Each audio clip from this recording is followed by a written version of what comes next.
Welcome back. A lot of people, including past Tina, think that jumping is bad for the knees and simply not a good exercise for older people. In this episode, I want to share the why and the benefits of plyometrics. Jump training is a type of plyometric exercise. Plyometrics you can think of as like power training. For nearly a year, I've been including agility and jump training into my own workouts. And the aim for me was to increase my agility, my reaction time, my coordination, and athleticism by adding in these type of exercises. Besides that, I want relevant exercises that slow or stop bone density loss, as I was diagnosed with low bone density during my DEXA scan. A DEXA scan is the gold standard for measuring bone density. Side fact, bone loss is a result of the decline in estrogen we experience through perimenopause and postmenopause. Another side fact, 60% of women over 50 have either osteoporosis or low bone density. Here's a little quote from Dr. Stacy Sims about plyometrics. A 2019 systemic research review of the recent literature on plyometrics in older adults aged 58 to 79 reported that plyometrics often improved muscular strength, bone health, body composition, posture, and physical performance. None of these studies reported an increase in injuries or other adverse events from the plyometric exercises among the participants. The researchers concluded plyometric training is a feasible and safe training option with potential for improving various performance, functional, and health-related outcomes in older persons. And specifically on a study, one of the studies that was in that systemic review, there were 289 subjects. Of the 289, 176 were women, 113 were men. They were included in 15 intervention groups with plyometric components, and the average age was 59 to 79. The plyometric training lasted between 4 weeks and 12 months. Muscular strength, bone health, body composition, postural stability, and jump and physical performance were the most often reported outcomes. No study reported increased occurrence of injuries or other adverse events related to these plyometric exercises. I want you to close your eyes right now and visualize an elderly person crossing the street while the light is changing and is yellow. Most of us will imagine weak, slow, and frail. And as I'm 53, I think of elderly as anyone over 75. But according to the Social Security Administration, elderly is defined that anyone who's 65 or older. So now that we got that clear about age, let's step back a little and talk about what happens when we get older. The first physical ability that we lose with aging isn't strength nor cardiovascular capacity. It is power. In fact, even after a vacation, regardless of age, when we feel like we're out of shape or deconditioned and we feel like we lost our strength and our aerobic capacity, in all actuality, it takes 30 days to have a decline in either the strength or aerobic capacity if you're doing nothing. It only takes 5 days of inactivity to lose our speed and power. All right, so you're probably wondering, okay, Tina, what is power? As defined by ChatGPT, our go-to next to Wikipedia, power is the ability of a muscle or a group of muscles to generate force quickly. It's a combination of strength and speed, and it's often associated with explosive and intense movements. So the loss of power in older people is why they're slower. The loss of power is an impactful reason why the elderly fall easily and break their bones. Power loss, slow reaction time, is like strength in that we need it, and in order to practice it, in order to maintain it, let me rephrase that. It is that for both power and reaction time, it's like strength in that we need to practice it in order to maintain it and improve it. Sorry about that little sentence, blah, blah. So the next question is, then why plyometrics? This is where plyometrics, also known as explosive training, is an important type of exercise to add into our physical training.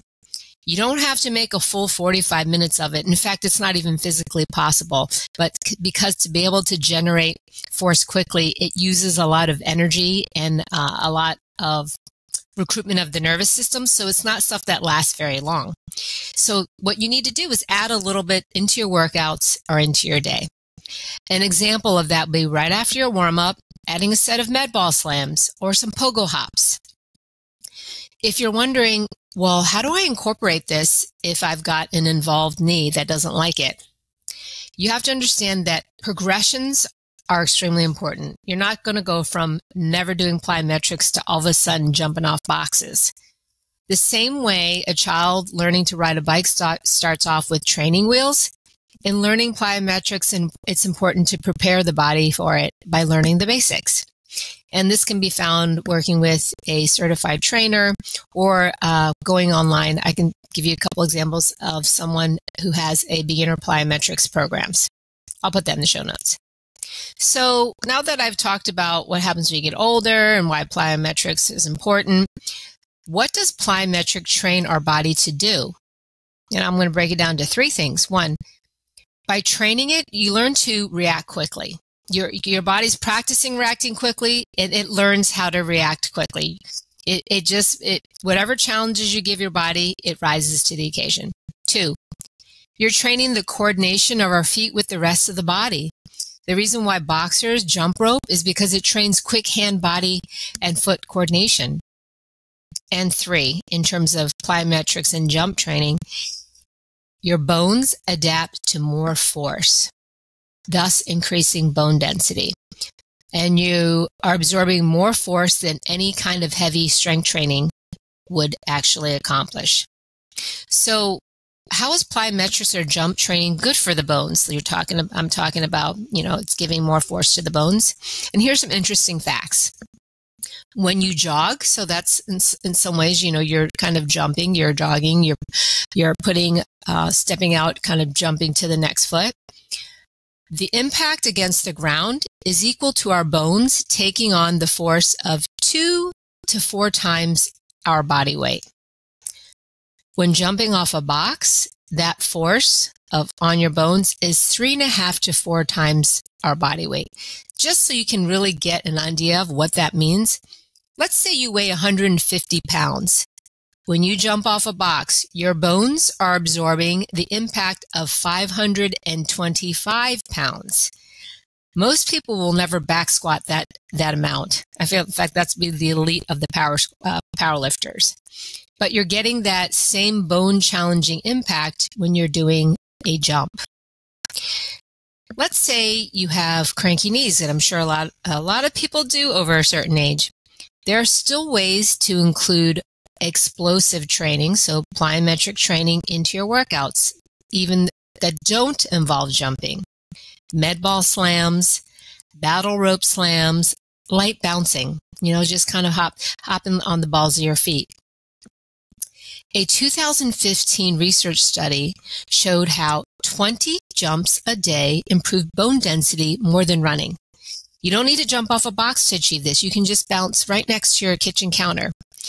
This is a direct quote from the study. 60 premenopausal women, ages 25 to 50, significantly increased their hip bone density after 4 months by a 0.5% increase simply by jumping 10 times a day, twice a day, and taking short breaks, 30-second breaks between each jump. That doesn't sound like a lot of a gain. Well, this is what the study showed. The control group that did no jumping, they lost 1.3% of their bone density over the same period. So they lost bone density when doing nothing. And in the study, the women jumped as high as they could from the floor. They didn't use a box, no shoes, no pads, nothing was used. So besides all the health benefits, jumping also makes you feel younger. I don't know if you've tried it, but whenever I do, I'm like, it feels fun. In fact, right now, if you hop lightly 10 times on your feet, you'll feel like a 10-year-old does when doing these little exercises. But in all actuality, when I started my jump training nearly a year ago, I was not coordinated and often had missteps in the exercises. But now it's nearly a year later, and I find my feet more agile, my body much more reactive. I can do the exercises easily that I couldn't do when I started a year ago. And if you like to dance, most of this will actually come easy to you. You have very good hand, body, foot coordination. Thank you again for listening, and I'm looking forward to talking to you next week. And I'd love to hear your thoughts about adding in plyometrics into your workouts. Thanks again. I'm Coach Tina. For more information about how to work with me, head to ironstrongfitness.com and send me a message. I'll see you next time.